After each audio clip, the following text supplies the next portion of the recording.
आज मैं आपको पैटर्न बनाकर दिखाऊंगी जिसे हम ड्राफ्टिंग कहते हैं। तो आपको एक ब्लाउज बनाने के लिए क्या चाहिए होता है, तो आपको चाहिए एक पेपर, एक सीजर्स और ये मेजरिंग टेप और स्केल और एक मार्कर। तो हमें सबसे पहले क्या करना है, हमें जो मेजरमेंट चाहिए आपने मेजरमेंट ले लेना है। उसके बाद आपने क्या करना है, ये जो ब्राउन शीट है इसके ऊपर आपने सबसे पहले लेंथ चेक करनी है कि आपको जो ब्लाउज की जो लेंथ है उसके अकॉर्डिंग ही आपको इसकी लेंथ रखनी है। और एक और चीज, अगर आप इसमें हम मार्जिन नहीं रखते हैं तो आप अगर मार्जिन ऐड करना चाहें तो आप मार्जिन भी ऐड कर सकते हैं। तो जैसे कि मुझे मार्जिन भी रखना है तो मैंने 15 इंच मुझे लेंथ चाहिए तैयार, और इसमें मैंने 1 इंच का रखा है मार्जिन। तो इस तरीके से आपने मार्क कर लेना है। इस निशान को हम पहले सीधा कर लेंगे। तो देखिए हमने ये निशान को सीधा कर लिया। सीधा करने के बाद अब आपने क्या करना है, इसके शोल्डर की मार्किंग करनी है। तो शोल्डर का हाफ लेंगे हम, आपका जितना भी शोल्डर हो उसका हाफ कर लीजिए। तो मुझे यहाँ पे जो ब्लाउज है उसके जो हमने शोल्डर लिया था तो वो हमने 5.5 इंच पे मिला। तो 5.5 इंच पे मतलब 5.5 इंच पे रखना है और एक निशान इस तरीके से बना लेना है। इसके बाद हम इसके आर्म होल के लिए मार्क करेंगे। तो आर्म होल का हमेशा ही हमने शोल्डर का जो है 1 इंच एक्स्ट्रा ही हम लेते हैं। तो 6.5 इंच पे रखेंगे और एक निशान हमने लगा लेना है।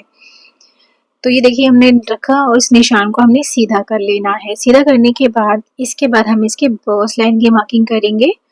तो चेस्ट का 4 उसमें आपने 2 इंच प्लस कर लेना है। आपकी जितनी भी चेस्ट हो उसको 4 से डिवाइड करिए और 2 इंच प्लस कर लीजिए। अब इस निशान को हम सीधा कर लेंगे। जहाँ पे भी आए आपका निशान आपको उसी तरीके से कर लेना है। मैं ये 32 साइज के अकॉर्डिंग बना रही हूँ। आप इसी तरीके से यही मेथड से आप किसी भी साइज के ब्लाउज बना सकते हैं, पैटर्न ड्रॉ कर सकते हैं। इसके बाद हम इसके वेस्ट लाइन की मार्किंग करेंगे। तो वेस्ट का 4 इसमें आपने 1 से 1.5 इंच का टक्स के लिए रखना है और 2 इंच का मार्जिन रखेंगे। और जहाँ पे भी आपका निशान आए आपको सिंपली मिला देना है। तो देखिए इस तरीके से हमने निशान लगा लिया है। ये हमने 2 इंच का मार्जिन लिया था। तो ये देखिए हमने मार्जिन ले लिया है। इसके बाद हम क्या करेंगे, इसके आर्म होल के लिए हम मार्क करेंगे। तो 1 इंच का हमने इसमें आर्म होल के लिए रखना है। तो देखिए इस तरीके से हमने रखा 1 इंच। इसके बाद हम सबसे पहले शोल्डर टू जो हमारा नेक टू शोल्डर है वहाँ पे हमें हाफ इंच डाउन करना है। इसके बाद हम आगे की मार्किंग करेंगे। तो जैसे कि मैंने आपको बताया यहाँ पे हम हाफ इंच डाउन करेंगे। ये देखिए मतलब 0.5 इंच। तो देखिए 0.5 इस तरीके से आएगा, आपका इतना सही आएगा। तो वहाँ पे आपने निशान लगा लेना है। फिर उसके बाद जो पॉइंट है उसके बाद हम यहाँ से रखेंगे मेजरिंग टेप को। तो मेरा 6 है तो 6 का हाफ हुआ 3 इंच।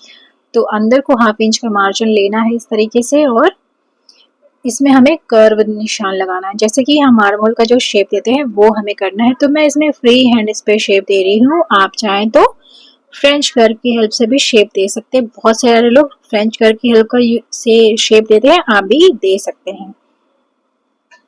तो इसे मैंने फ्री हैंडी शेप दिया हुआ है जैसा कि आप ये देख सकते हैं। तो ये इस निशान को मैं थोड़ा सा अच्छा सा शेप दे देती हूँ। तो ये देखिए हमारा जो है शेप इस तरीके से होकर के आएगा। तो अगर आप कोई सी ब्लाउज बना रहे हो तो सबसे पहले आप एक पैटर्न ड्रॉ कर लीजिए। तो इससे क्या होगा कि अगर मान लो आपका जो ब्लाउज है वो खराब हो जाएगा तो इससे आपको खराब होने का कोई डर नहीं रहेगा और आप आसानी से ब्लाउज की मार्किंग करके कटिंग कर सकते हैं। यहाँ से हम लेंगे शोल्डर टू अपेक्स पॉइंट, वो रहेगा हमारा 10 इंच पे। इसके बाद हम इसकी जो विड्थ रखेंगे वो हम रखेंगे 3.5 इंच इस तरीके से। अब जितना हमने यहाँ लिया है उतना ही हम यहाँ पे वेस्ट के साइड पे भी मार्क करेंगे। तो वो भी हमने 3.5 इंच पे ही रखना है और मार्क कर लेना है। अब इस निशान को हम सीधा कर लेंगे। तो देखिए इस तरीके से हमने इसे सीधा कर लिया। सीधा करने के बाद जो गैपिंग रखेंगे हम, वो टक्स की जो रखनी है हमें गैपिंग, वो हम 1.5 इंच रखेंगे। तो जैसा कि हमारा ये अपेक्स पॉइंट था जिसे मैंने डार्क कर दिया ताकि आपको अच्छे से दिखे, यहाँ से हम रखेंगे 1.5 इंच जो कि हम टक्स के लिए रखेंगे और 2 इंच स्ट्रेट इस तरीके से रखना है और निशान लगा लेना है।